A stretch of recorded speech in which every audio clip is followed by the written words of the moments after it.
Now, health specialist UNICEF, Dr. Jimoh Musliudeen, joins us as we discuss Nigeria's polio-free status 1 year later. Good to have you join us. Hello, good afternoon. Good afternoon. It is 1 year after Nigeria was certified polio-free. Talk to us about how we're faring now, even though last week, a week ago rather, there was a report of the polio case, but from the, I think it was the polio vaccine originated case, if I'm correct. But talk to us about how we're doing now. Thank you. Good afternoon once again. As we all know, Nigeria is one of the last African countries that was recently certified to be polio-free. That's precisely on the 25th of August 2020. This certification is usually done by an independent African Regional Certification Commission for polio eradication. Now, it takes at least 3 years of non-polio case reported in any country. For instance, in the case of Nigeria, between 2016 and 2019, there was no case of new polio, wild polio to be precise, reported. And then there must also be an effective surveillance system to monitor this and ensure that cases related to polio are being reported.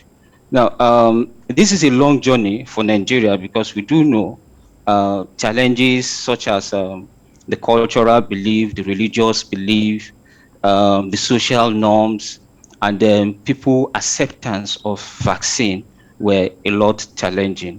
However, the good news is that after we've been certified, the country did not let off guard. We still continue to implement the systems in place to ensure that any case of polio that was picked was identified. As you've mentioned, a few cases of circulating vaccine-derived polio viruses have also been reported in few states in the country. This is not the same thing as a wild polio virus that we were certified free of. But this showed that a lot still needs to be done in terms of strengthening our weak health system, the routine immunization, and continued support in terms of mobilization, community engagement, and the right messages to be presented to the community. Absolutely. And most importantly, Dr. Musliudeen, if I may just jump in, I know you were going to say something about something that you can just add it to my next question, but I want to ask you: is this something that what we did to achieve this? Is this because now we're having cholera outbreak in the country? We've had Lassa fever outbreak as well in the country.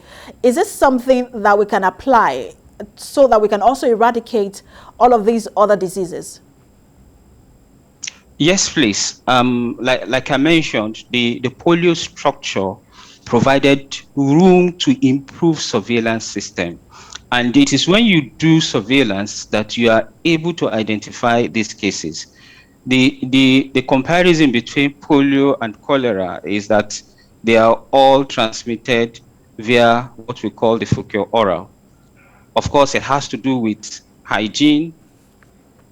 It has to do with effective surveillance system. It has to do with collaborative effort, well-coordinated response by all stakeholders. It also has to do with involving the community as part of the health structure, as part of the surveillance system. For instance, the case of polio is, part of the messages is to the parent, to the community. If you notice, this is a child that has been working well, and all of a sudden, he cannot move any of his limbs, that is hands or leg, you need to report to the hospital. The same thing in the case of cholera. Once they notice children or adults passing frequent loose stool, you need to report to the hospital. And this is the surveillance mechanism. In addition to this is to what extent we want to put in resources in terms of responding to this. For instance, when it comes to the environmental aspect of our sanitation, most times you notice we have water logs. These are means in which cholera is being transmitted. All right. So, Dr. Jimoh, I'm afraid we do have to leave it there. But thank you so much for helping us understand where we are and what more we still need to do in terms of eradicating other kinds of diseases. Health specialist, UNICEF, Dr. Jimoh Musliudeen, thanks for talking to us. Thank you.